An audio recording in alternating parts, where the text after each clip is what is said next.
Muito bom dia, 10h18, visto de fora a começar neste momento. Por isso vou dar aqui os bons dias ao Sérgio Costa, que vai conduzir esta conversa do Olivier Bonamici e com a Begonha Inhigas, claro. Bom dia A todos. Eles estão longe, não estão em França, em Espanha. Já cá estão. Estamos. Bom dia. Já chegaram. Bom dia, como estão? Sabem que a próxima semana é uma semana diferente em Portugal, em muitos pontos do país, porque há em muitos pontos do país dois feriados e muitos portugueses aproveitam para colar umas folgas, uns dias de férias, para passar assim algum tempo fora. Também é assim, há essa oportunidade, há semanas com 2 feriados nos vossos países. É complicado que aconteça assim, sobretudo acontece máis ben, de facto acontece en Madrid. Estou a pensar ás veces cando é o día 1 e 2, por exemplo, de maio, feriado en Madrid 2 de maio, feriado da Comunidade Autónoma, e si callar máis ou menos ben, tipo comezo da semana ao fin, pois imagina o que é unha grande ponte, non é? É o único que estou eu a pensar así que calla, mas isto de xuño en Portugal. Sim, pois, é isso que eu incrível, quero ouvir sobre muitas isso. Persoas pegaran ponte ou apañaran ponte semana pasada e agora esta semana que ven semana de férias para muitas pessoas. Non é o meu caso, e acho que para Olivier também não, verdade, Olivier? Não, em França o mês do jackpot é o mês de maio, porque é o dia 1, jackpot é bom, dia 8 e dia 9 de maio são feriados, mas além disso a França tem uma vantagem, é o dia de greves. Ou seja, basicamente tu vais juntar a tua greve aos feriados, tu podes tirar 2 semanas na boa. Muito bem, pensava que era muito mais português esta oportunidade de tirar assim uns dias. Há uma coisa que não entendo, é realmente as aulas, por exemplo, o meu filho menor acaba no dia 26, mas para os portugueses, realmente os miúdos portugueses, é que as aulas já poderiam acabar em maio, porque sim, porque de facto em junho há muitas pontes. É que com tanto feriado, não é? E demais, realmente não tem praticamente dias letivos. Olha, fica a sugestão, pode ser que o Ministério da Educação te ouça. Muito bem, vamos então avançar para a análise dos temas que dominaram a semana. Este programa O Visto Fora é uma parceria Renascença-Euronet, a rede europeia de rádios. Euronet Plus. Estamos a poucos dias das eleições europeias, do próximo domingo, dia 9 de junho, e há vários sinais que indiciam uma subida que pode ser significativa da direita populista, da extrema-direita, e eu pedia-vos hoje um olhar não só para o que está a passar em toda a Europa, mas também que nos expliquem de alguma forma se esse é também um sinal nos vossos países, de que forma, Begonha, é que a campanha eleitoral em Espanha se tem desenrolado, quais são as tendências? En España vamos contra a corrente. Contra a corrente.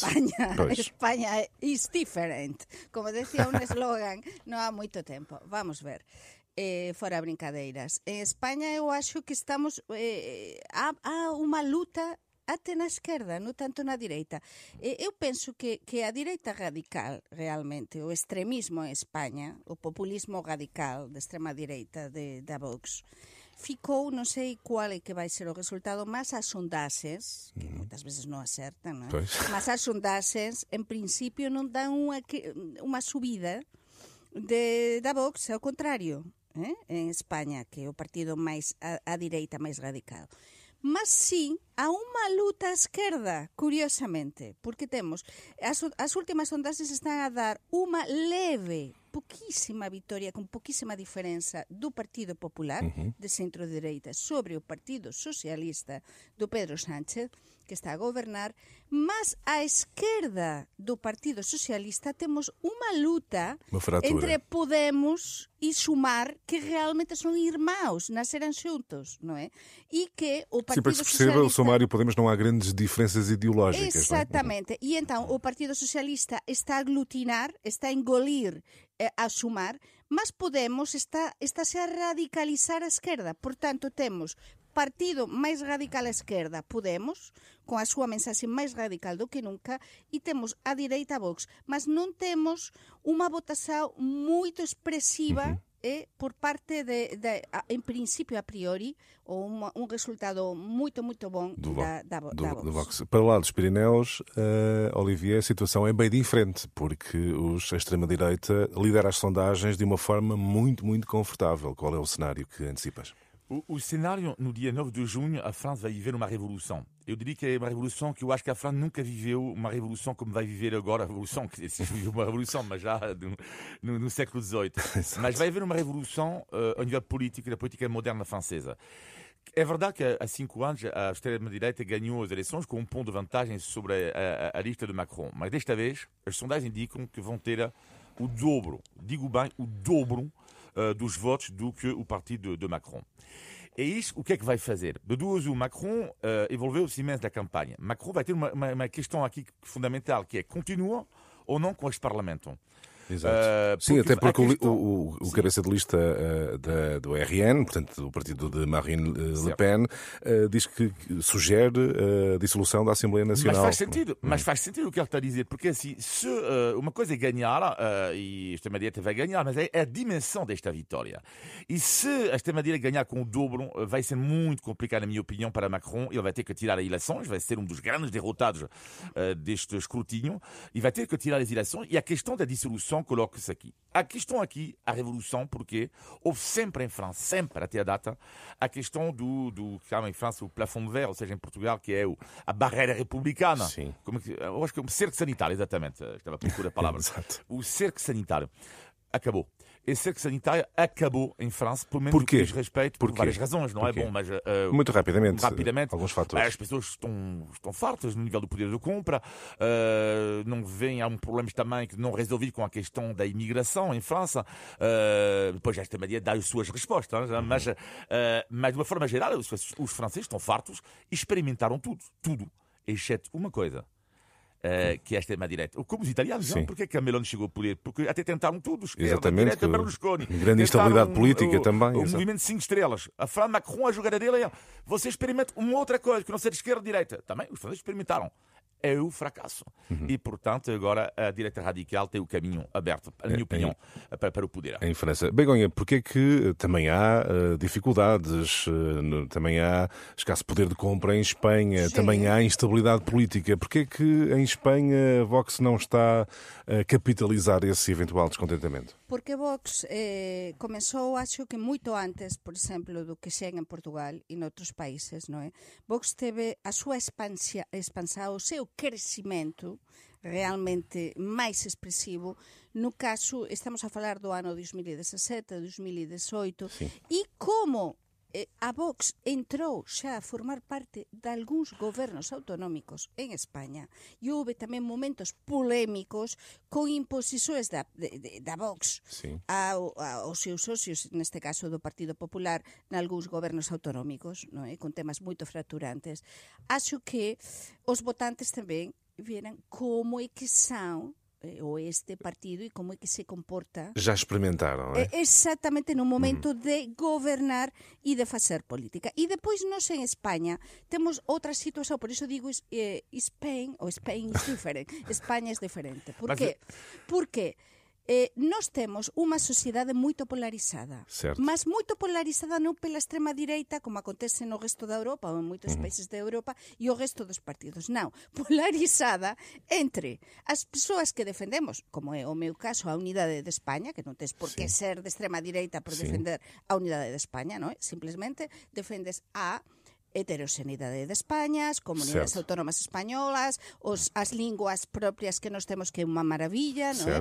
Mas defendemos a unidade de España no sistema de comunidades autónomas. E depois temos, está polarizada no outro sentido tamén, os que defenden a independencia, por exemplo, da Cataluña, autodeterminação tamén no País Vasco. É mais por aí que está polarizado por que aí, e de ideológico. feito esta campaña en España esteve moito, e isto teño de explicar cá, muito rapidamente protagonizada non pelos asuntos europeus, non sei o que aconteceu en França, mas isto é interesante explicar cá, sino pelos asuntos nacionais. Por exemplo, temos o caso da muller do Pedro Sánchez, que foi declarada arguída, non é? E que vai ter de ser ouvida a começos de xuño pelos seus negocios, supostamente Portanto, por foram casos esse de tipo de corrupção. casos que marcaram a campanha e não Sí, questões o como tema o poder de de compra. Cataluña, Sim. o tema de Cataluña, e é verdade, e é unha pena, porque realmente en España, como perguntabas, o poder de compra e a inflación estáse a notar muitísimo, e debería ser o tema da principal. agricultura, da O pesca. Olivia queria acrescentar qualquer coisa? Eu gostava de alargar esta questão a toda a União Europeia. Bom, estamos na parte da conversa sobre toda a União Europeia. E já lá vamos. E há estudo que eu li esta semana, que é de uma enorme qualidade, que me espantou, do jornal francês Le Monde. Fizeram uma investigação sobre todos os países da União Europeia e analisaram todos os votos de extrema-direita, onde é que as pessoas, em que região estavam. E, ao contrário do que nós podíamos pensar, não é automática a questão da ligação de mais imigrantes a mais votos da extrema-direita. Nada disto. O que é inacreditável e é super interessante, não sei se é inacreditável, mas é super interessante, na minha opinião, é que a extrema-direita consegue os seus melhores resultados na grande parte dos países da União Europeia, onde há mais ruralidade e onde há zonas mais desertificadas e as pessoas se consideram abandonadas. Mas isto é muito interessante, Olivier. Exatamente. Ou seja, é esta ideia que eles não se sentem protegidos pela União Europeia e sentem-se protegidas por um novo discurso, o discurso da direita radical. E há um partido que eu acho que resume tudo, um partido que se chama na Polónia Confederação Liberdade, que eu apontei o slogan, que para mim mostra tudo o que é a direita radical.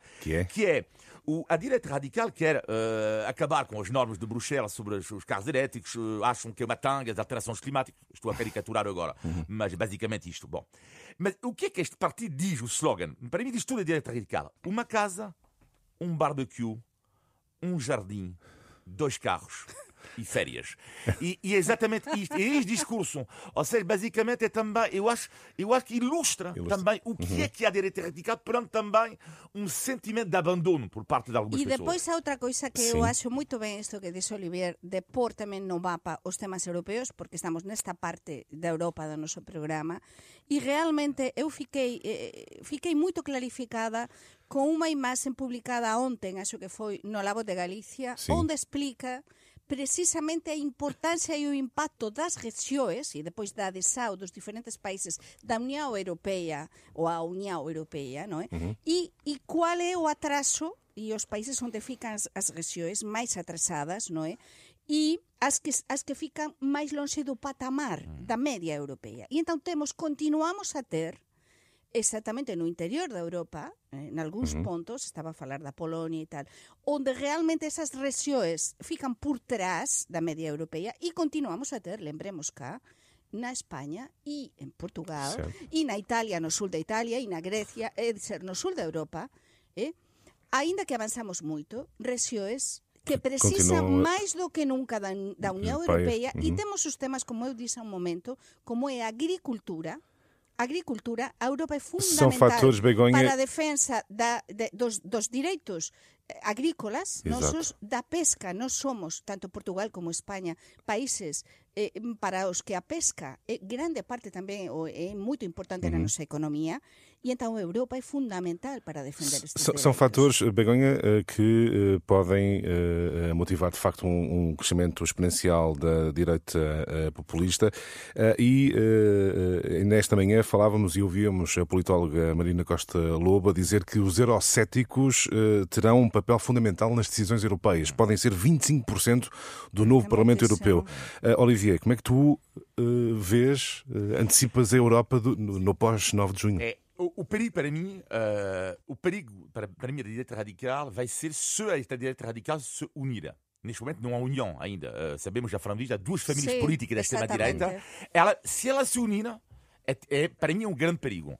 Agora, eu diria que há 2 políticas que para mim vão mudar na Europa. Eu acho que com o sucesso que vai ser estrondoso da direita radical, eu acho primeiro que a questão da questão tem a ver com o clima vai deixar de ser, infelizmente para mim, uma prioridade. Vai deixar de ser. E depois vai haver políticas da imigração cada vez mais duras. Para mim é mais do que óbvio. Agora, no entanto, há uma questão aqui que eu quero colocar, que é a real política, que é quando não há água.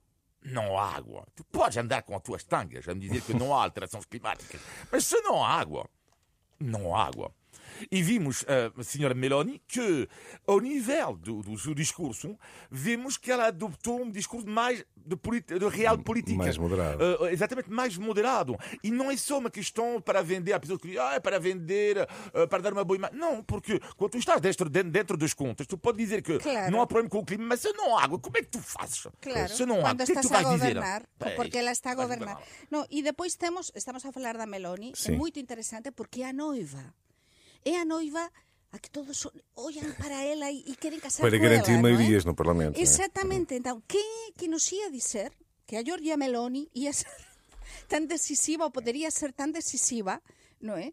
Depois no que posa acontecer na Europa. Precisamente porque ela nos últimos tempos, como ten moderado o seu discurso, pode ir ao encontro máis para centro-direita ou máis muito rapidamente, Begonha, para fecharmos este ponto, antecipas mais radicalismo ou uma transição da direita populista para um plano mais moderado da política europeia? É o que desexo é iso, non é? Muito bem. Non sería Begoña se eu desexase outra coisa, non é? Sería o máis desesável, primeiro, porque temos de ter claro unha coisa. Primeiro, que estas eleições son decisivas e os nosos ouvintes teñen de saber. Claro. Eu, de facto, eu votei xa, é dizer, por correio, porque eu no domingo non ia estar na Galiza.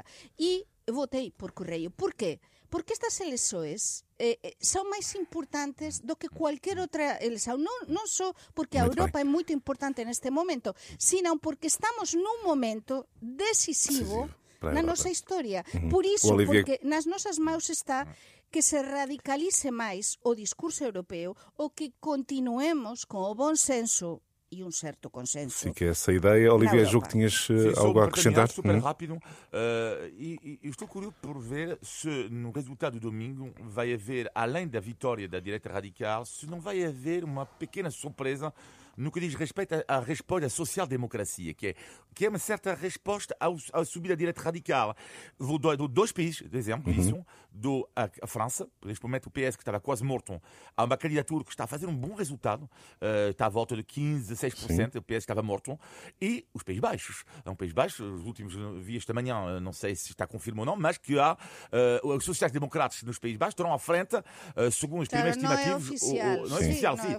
As primeiras estimativas, não. Sim, mas eu acho que vai haver, pode haver no domingo uma resposta também interessante da social-democracia versus a subida da direita radical. Porque a extrema-direita, como está a gobernar neste momento na Holanda, pois claro, lóxicamente, teñen o exemplo en casa, non é?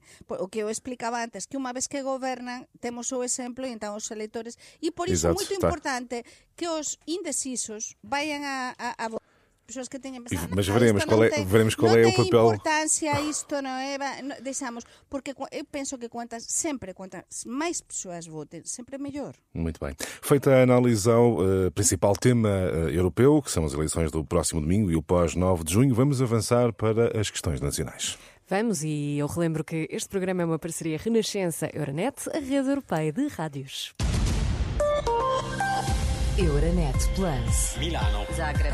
Bruxelas. Sofia. Riga. Euronet Plus, a rede europeia de rádios para compreender melhor a Europa.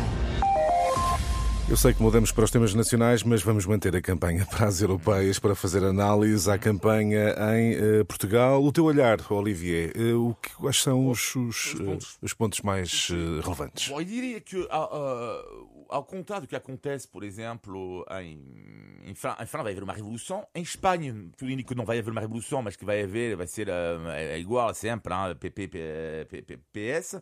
Em Portugal, eu acho que este empate vai ser o prolongamento, o empate técnico que estão a prever as sondagens, o prolongamento das últimas eleições. Eu diria, pontos rápidos. Primeiro, a confirmação de Sebastião Bugalho, que está a fazer para mim um fim de campanha interessante, perante um papel que não era fácil. Após já quem diga que eventualmente futuro líder do PSD, não sei se ainda é cedo. Sim, eu sei. Marta Temido.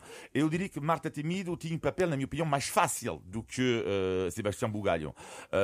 E, portanto, apesar de eu achar que o PS teria tido uma candidatura mais forte com Francisco Assis. A surpresa das eleições para mim vai ser, e continuo a manter isto, digo isto há um mês, vamos ver domingo, para mim será Coutinho Figueiredo, a grande surpresa das eleições. E a surpresa, e depois a grande pergunta, por que ele deixou a liderança do seu partido? Porque para mim foi um erro terrível, ele representa para mim o futuro da iniciativa liberal.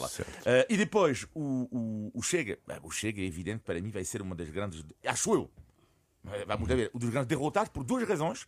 Primeiro porque atrás de André Ventura é complicado arranjar uma outra figura. E, na minha opinião, não será Tanger Correia o melhor candidato para mim, Rita Matias. E o segundo ponto, porque não é um partido muito crítico, o Chega, em relação a outros partidos de direita radical, em relação à União Europeia. E por isso, eles vão pagar isso de uma certa forma em relação a isso. É mais um partido nacional, de luta nacional, do que de partido contra a União Europeia. E, finalmente, a esquerda do PS, que é o drama, a confirmação, que é muito complicado de descolar neste momento em Portugal, em relação à esquerda do PS. Tens, Begonha, um olhar similar para a campanha europeia? Acreditas que ficou demonstrado, por exemplo, que o Chega é um partido muito centrado em André Ventura e pode baixar a votação justamente por causa disso? Mas eu teño varias chaves. Primeiro, é unha campaña que foi increcendo, non é? Foi cada vez máis a gañar interese. Porque inicialmente é verdade que as persoas ollaban para Sebastián Bugallo, 28 anos, comentarista televisivo, a ver, ele.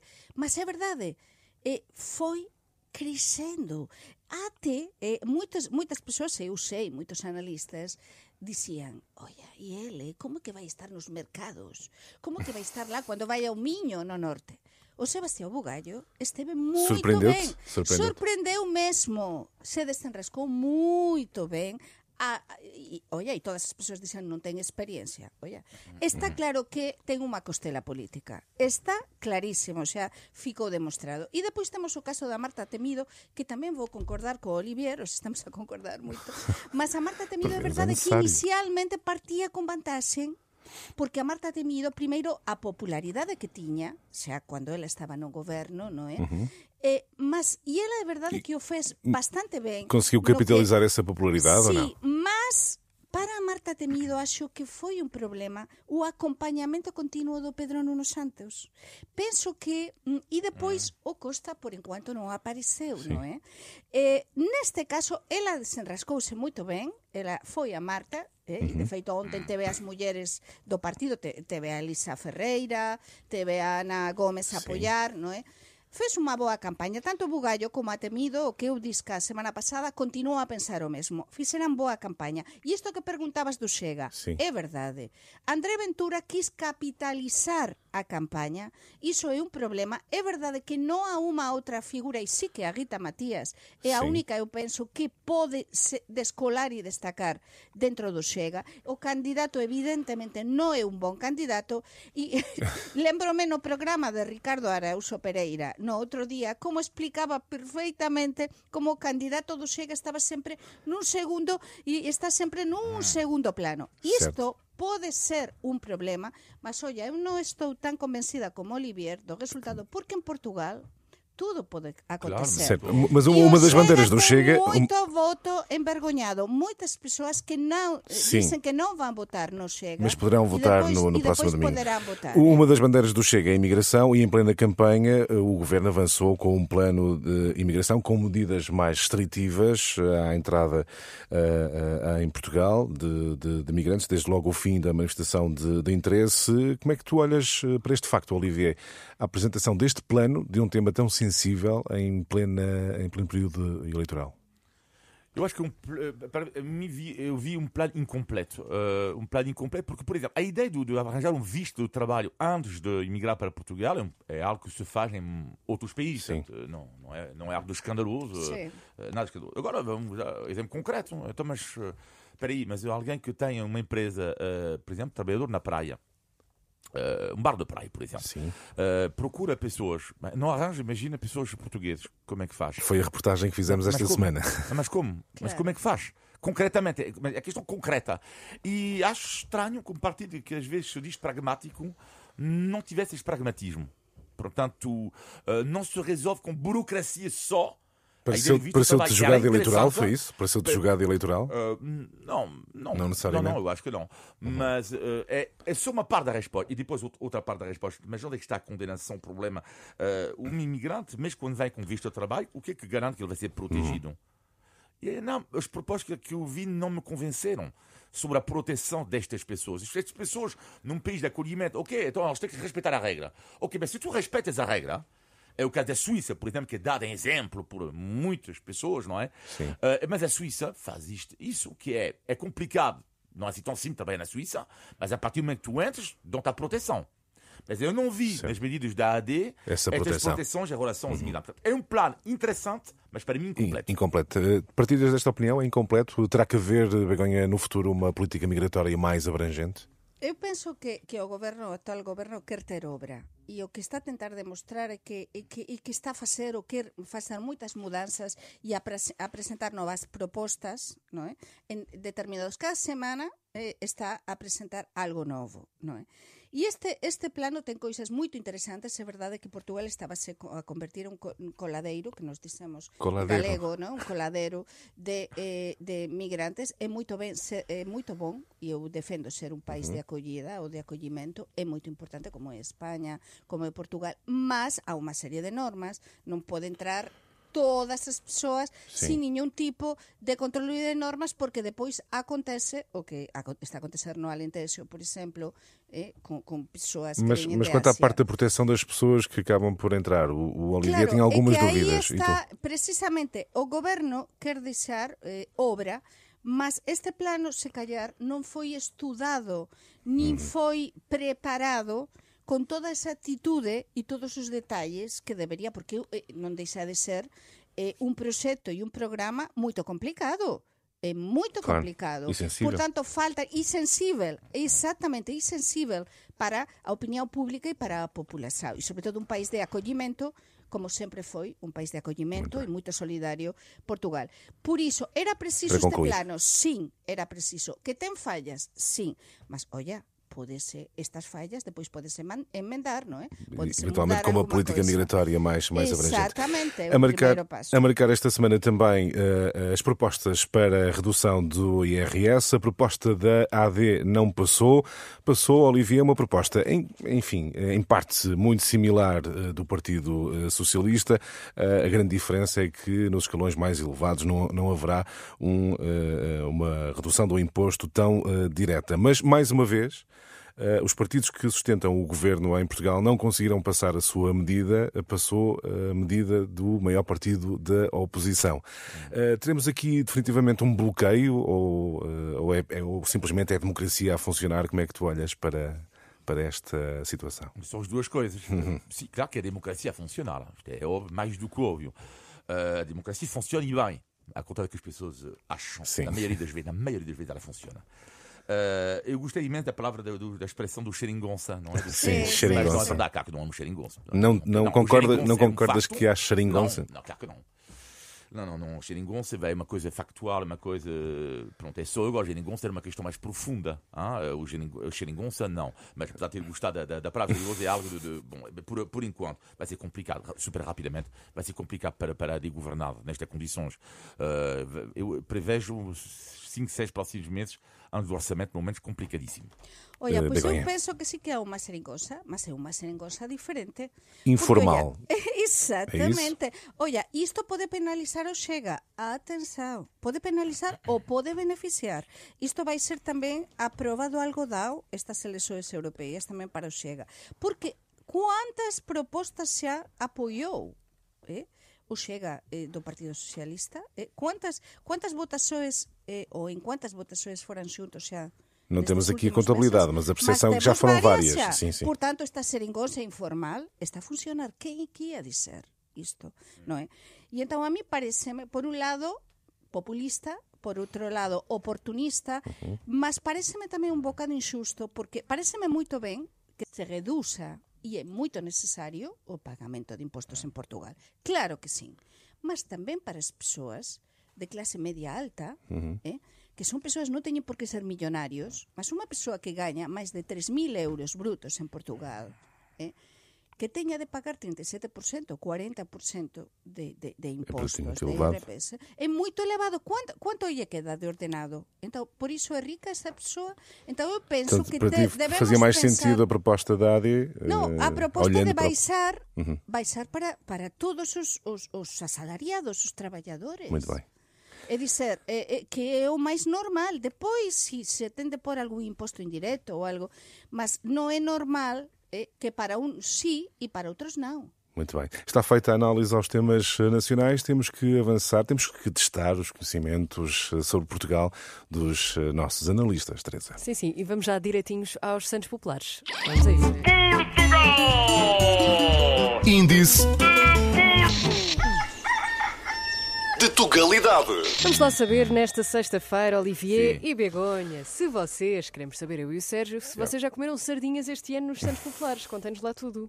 Olha, eu ainda não comi. Domingo. Tenho de confessar, ainda não comi, mas vou comer. Vou domingo. Vais domingo. Domingo. Portanto, ainda não comeste sardinhas Sente-se este o ano. Olivier nos a Santos. salivar. Se eu não comi sardinha este ano, fogo, a minha barriga está cheia de sardinhas. Já comeste sardinhas Não, este ano? eu não comi. Ok, então o que nós queremos saber hoje é quantas sardinhas se comem por dia nos Santos Populares em Lisboa. Em Lisboa? Sim, sim. quilos? É mandar um palpite. Não é? sei, 6 por dia. 6? 6. Não, nos Santos Populares Santos em Lisboa Populares. inteira. Não, pensei que dizia por pessoa. Ah, não. Não. Tu consegues comer 6 sardinhas, Begonha? Eu não, mas há muitas Dez, pessoas dez, na dez, Galiza. oito, Na dez. Galiza há muitas pessoas. A minha mãe, por exemplo, depois fica doente. Mas não estou a perceber. Mas adora Quando sardinhas. tu vais num restaurante, eu, por exemplo, que eu vou num restaurante, uma tasca média, eu como entre 8 a 10 sardinhas. Estou a falar sério. Meu Deus! Bem, mas Eu como 3, 4, mas Mas é há daquelas muitas pequeninas, não é? pessoas que Não. comem. Pois é, daquelas Há muitas pequenininhas. pessoas Não. que comem 6 sardinhas como se nada, Oito, ou 10, 7. sim. então, mas digam lá, mas digam um número. diria, não sei, Quantas será que sardinhas é- se comem por dia nos Santos inteiros? Em Lisboa? Em Lisboa. Em Lisboa. Congeladas e não Eu diria, congeladas? Isso eu não sei, Begonha. Tendo em conta que há, eu diria, Tal, eu a diria população de... Pois então vamos 50 mil, fazer... sei lá, 50 10 mil? mil, 10 mil? diria 10 mil quilos. 10 mil. Não, mas não é penso por que- quilos, é por unidade. Ah, por por unidade, por pessoa. unidade. Ao todo. 6 Quantas milhões, sardinhas? 6 Ok. milhões de sardinhas. 6 milhões de sardinhas. E tu, Olivier? Sim, vou dizer 4 milhões, sei lá. Bem, por dia, atenção que estes dados são de 2015, portanto verdade. eu acredito que Sim. hoje Antes da pandemia. ainda se comam mais, porque Muito ainda mais. temos mais pessoas em Lisboa, E ainda mais temos mais turistas. turistas. Sim. Exatamente. Mais de 1 milhão de sardinhas por dia, são 48 mil por hora, 805 por minuto. Portanto, em cada segundo são servidas 2 doses de 6 unidades. Olha, 13 pois com sardinhas. todo o que cresceu o turismo nestes últimos anos, se calhar entre 4 e 6 milhões Pois, por posso acrescentar dia, aqui um dado. É que esse ano, 2015, o número foi abaixo do que era normal. Portanto, Portanto- 13 sardinhas será um bocadinho mais por segundo. Não, mas a Teresa agora com- também trabalhas nas sondagens, tu. E, Eu trabalho nas sondagens, sim. e agora com o turismo, não sei. Índice de Tugalidade. Desculpa, Sérgio, estavas a dizer? Sim, agora com o turismo, se calhar o consumo aumentou, não é? Pois, de certeza. Eu já comi, eu experimentei até sushi de sardinha. Já comeste 13 sardinhas E por como é segundo? que não? estás? Está Não, bom? isso não, Sérgio. Gostaste? Olha, gostei muito de sushi de sardinha, achei maravilhoso. saboroso, não? Saboroso, e aquele arroz lá embaixo, achei Ai, que muito bom. bom! Quem Eu tiver a gostava de oportunidade de experimentar, experimentar. Eu é gostava muito de bom. experimentar. Vamos saber como foi a vossa semana. Negativo desta semana é Begonha. O negativo ten a ver con esta noticia que estaba a dar o Sergio hoxe de mañá, que ten a ver, xa comenzamos o tema da escasez de médicos, Sim. médicos de urxencia. São os próprios hospitais a admitir, Os não é? propios hospitais a admitir a dar dados. Aquí non é un tema que estexamos a polemizar, é verdade. Mas, entretanto, eu vin e enviei para vocês ontem nun xornal da Galiza, la región de Ourense, que están a pedir da outra parte da fronteira, precisan de médicos porque non se chegou a un acordo co Ministerio de Saúde Español, as comunidades autónomas, a pedir ao Ministerio máis médicos de familia. Por tanto, na provincia de Ourense están a pedir e a solicitar, e isto é verdade, do outro lado da fronteira, na Gaia, médicos portugueses. Por tanto, aquí non há médicos, na Galiza faltan médicos, mas moitos dos médicos portugueses van ir, porque gañan máis, a traballar na Galiza. Como solucionamos o problema? Pois é un problema que precisa de solução, sem dúvida. E o teu negativo, Bem, Olivier? o negativo é uma coisa que começa a me irritar seriamente, que é a dificuldade que às vezes há em Portugal em relação ao passado de beber um café na praia ou em qualquer coisa. Eu vou dar um exemplo. Há 20 anos, 25 anos, tu podias ficar na boa uma tarde inteira a ter o exagero apenas com um café. Hoje em dia é sempre uma desculpa para estas pessoas não se servirem um café. Ou tens que consumir um pastel de nata ao mesmo tempo. Desculpa, eu não só quero um café. Ou o consumo mínimo de 25 euros. Não quero um café. Ou não servir-me depois das 10 da manhã. Não, mas desculpa, tenho o direito, sim ou não, a beber um café. E a arte de complicar tudo. Portanto, o meu negativo é que, e é engraçado, no outro dia estive também no Oeste, perto do Peniche, e aconteceu o mesmo. Peço um café às 4 da tarde, desculpa, mas à tarde nós não servimos café. Caramba, pô, eu quero. E é cada vez mais difícil, porque as pessoas querem o quê? Já me aconteceu no exterior isso. O seu espaço, e cada vez mais é difícil, às vezes, beber simplesmente um café. Olha, deixa-me só acrescentar Isso uma é nota, verdade, porque Olivia. em Lisboa está É a acontecer verdade. uma coisa. Eu num quiosque pedi uma cerveja, custou-me 2,95 €. Se eu fizer um registro na cadeia daqueles quiosques, custa-me menos €1. Portanto, fazem esta espécie de registro Sim. e com €1 a diferença de 3 euros. E achei uma depois, coisa. que eu adoro os bares de praia, não é? Por exemplo, na Caparica. Oye, este fin de semana, Olivier, tú que vas tanto a Caparica a pasear. Mas isso parece um festival.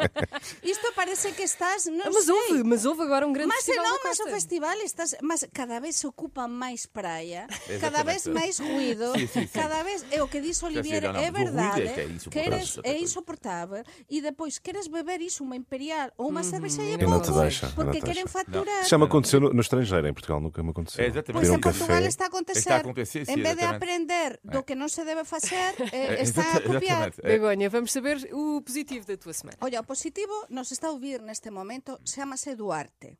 Duarte é o motorista que me trouxe a Renascença hoxe de Está a manhã. ouvir-nos? Está nos Olá, a ouvir. Duarte. É um dos ouvintes fiéis Apaixonaste-te, que apaixonaste-te. temos. Não, ele pensava que eu era muito alta e que era muito gordinha. Não sei porquê. Mas pronto, deve ser. Mas o primeiro que me diz, mas adorei. Mas ele diz que adora o noso programa e de feito tiña a Renascença ligada, que ouve todas as semanas, enviou cumprimentos e que há muitos motoristas, e eu sei que mesmo assim, que adoran o programa, que continuemos assim. Um grande Então, abraço ao Duarte. isto Um grande ten beijinho, sentido, Duarte. este traballo ten sentido quando pela rua as pessoas te conhecem pelo teu nome, pela tua voz. Isto é assim, Mas sabe, não vou é? contar uma história séria sobre mim, igual, que era um senhor, apanhei um dia um senhor super racista, que me diz, estou a falar sério, que me diz que vem para a primeira vez, e ele diz, ei, graças a Deus o senhor é branco. Não, juro-te. Ele diz, mas porquê que está a dizer isto? Eu pensava que o Olivier era africano. Super racista, tipo, uau! Como assim?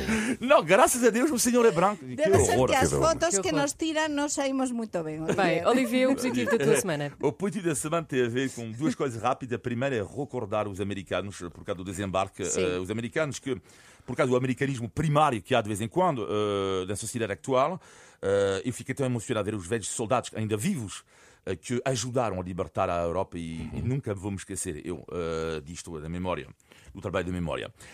E o meu positivo da semana, mais leve, tem a ver com um empresário português, chama Diogo Amorim, tem 28 anos apenas e criou há 7 anos uma empresa espetacular, que é uma padaria chamada Gleba, que tem cada vez mais sucesso em Portugal, com fermentação longa.